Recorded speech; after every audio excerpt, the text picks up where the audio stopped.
আচ্ছা, কেমন আছো তোমরা সবাই? ত্রিকোণমিতির প্রথম ক্লাসটা আমরা নিয়েছিলাম, আজকে 7A চ্যাপ্টার পড়াবো, তাই না? 7A চ্যাপ্টারটা আমরা পড়াবো।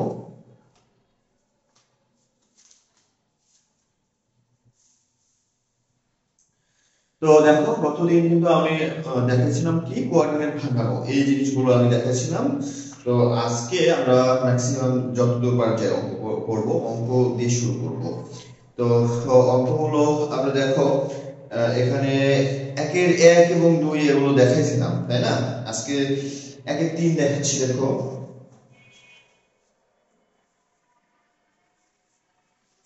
একের 3 নম্বরে আছে হচ্ছে cos 5 pi by 2 minus 19 pi by 3, এটা আছে। তাহলে তোমাকে কি করতে হবে, যে এখানে পাই বাই 2 এর সাথে কত গুণ আছে তোমার নিজের ব্রেনকে প্রশ্ন করতে হবে। প্রশ্ন করো। তাহলে পাই বাই 2 এর সাথে কত গুণ আছে? 5। জোড় না বেজোড়? বেজোড়।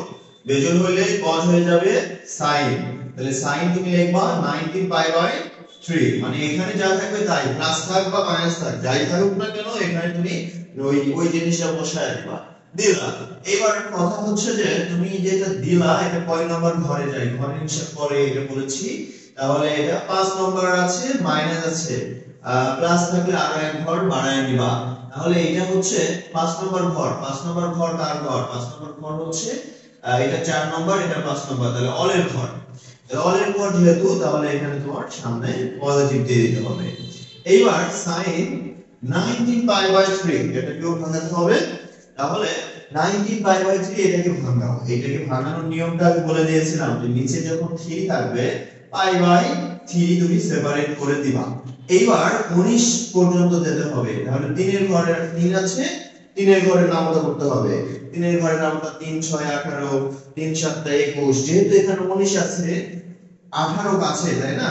3 6 18, তাহলে 6 পাই, 3 6 18, 18 এর সাথে 1 এই যে পাই যোগ করলে তোমার 19 হয়ে যায়, এরকম হয়। কিন্তু কোঅর্ডিনেট ভাঙাই আমরা কিসের সাথে?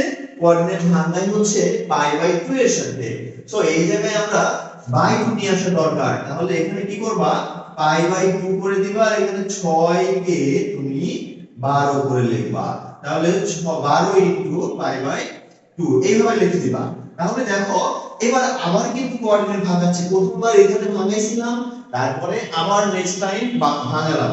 তাহলে এখানে ভাঙালে 12 জোড়, তাহলে sin থাকবে, অর্থাৎ sin পাই বাই 3 লিখবা।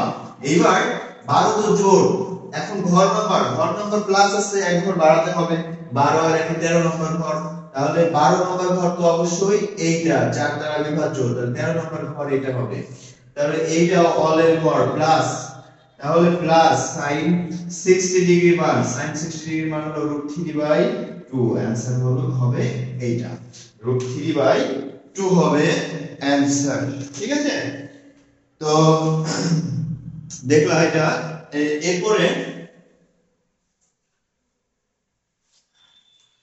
এখানে তোমার একের 4 নম্বরে দেখো, এখানে আছে হচ্ছে sin n pi plus minus 1 to the power n pi by 6, এইটা। তাহলে এটার ক্ষেত্রে কি করবা? এটার ক্ষেত্রে কি করবা, এটা হলো মেন জিনিস। সবচেয়ে খুশির খবর, আমি খুলনায় আবার চলে আসতেছি। খুলনায় আবার চলে আসতেছি। সামনে মাস থেকে তোমরা আমাকে খুলনায় পাচ্ছ। সামনে মাস থেকে তোমরা আমাকে খুলনায় পাবা। মোটামুটি আমি তোমার হচ্ছে যে 4 তারিখ 5 তারিখ থেকে তোমাদের আবার আমি ক্লাস নেওয়া শুরু করব। সরাসরি ব্যাচে ক্লাস নেওয়া শুরু করব। ঠিক আছে? তো আমাকে খুলনায় পেয়ে যাচ্ছ।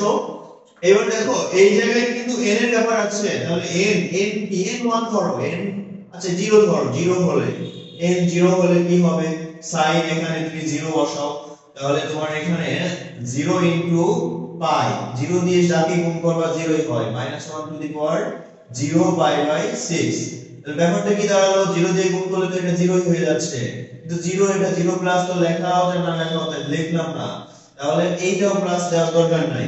-1 টু দি পাওয়ার উপরে 0, তাহলে কোনো কিছুর উপরে 0 মানে হচ্ছে 1, তাই না? তাহলে এটা হচ্ছে 1 হয়ে যাচ্ছে, তাহলে এটাও তোমার লেখার দরকার নাই, এখানে 1 আসছে। 1 দিয়ে π/6 কে গুণ করলে π/6 হয়, তাহলে আমরা এখানে পাচ্ছি এটা π/6। sin π/6 মানে হলো sin 30 ডিগ্রি, 30 ডিগ্রির মান হচ্ছে হাফ, সো এটা আমরা হাফ লিখতে পারি। ওকে, আচ্ছা, n = 1 হলে কি হবে? n = যদি 1 হয় তাহলে যেটা হবে, তাহলে মান বসাও, sin n হচ্ছে 1 * π, তার মানে 1 * π মানে π হয়, তাহলে এখানে এটা দিলাম প্লাস -1 টু দি পাওয়ার 1 π/6। দেখো -1 এর উপরে বিজোড় আছে, তাহলে এটা কি মাইনাস থাকবে, তাহলে এটা আমরা এটা মুছে দিয়ে মাইনাস দিয়ে দিলাম, তো এইটা হয়। এখন দেখো পাইকে আমরা যখন কোঅর্ডিনেট ভাঙাই তখন কি π/2 এর সাথে হিসাব করতে হয়, তাহলে তুমি এখানে /2 দাও আর *2 দাও, তাহলে দেখো তো এইটা জোড় নাকি বেজোড়, π/2 এর সাথে 2, তাহলে 2 হলো জোড়, তাহলে sin ই থাকবে, sin π/6 হবে। কয় নম্বর ঘরে যায়, যেহেতু মাইনাস আছে তাহলে 2 নম্বর ঘরে যাবে, প্লাস থাকলে এক ঘর বাড়ায়, তাহলে এখানে 2 আসলো, 2 নম্বর ঘর sin এর ঘর, সো পজিটিভ, তাহলে এখানেও তোমার 30 ডিগ্রি sin 30 ডিগ্রির মান হচ্ছে হাফ। তাহলে দেখো n এর মান 0, n এর মান 1, n এর মান 2 ধরলেও হাফ আসবে, তাহলে সব ক্ষেত্রে যেহেতু হাফ আসছে, অতএব উত্তর কি হবে, উত্তর হাফই হবে, মানে যা লিখবা সব ক্ষেত্রে তুমি হাফই পাবা। ওকে, এইভাবে দেখালেই হচ্ছে। আচ্ছা, তাহলে এবার 2 এর 1 নম্বরে আসো, আমি কিন্তু বইটা ফলো করতেছি অক্ষরপত্রের একদম লেটেস্ট এডিশন যেটা, সেটা তোমার হচ্ছে সেপ্টেম্বরের, যেটা সেপ্টেম্বর 2023, সেপ্টেম্বর 2023 এরটা, এইটা কিন্তু আমি ফলো করতেছি।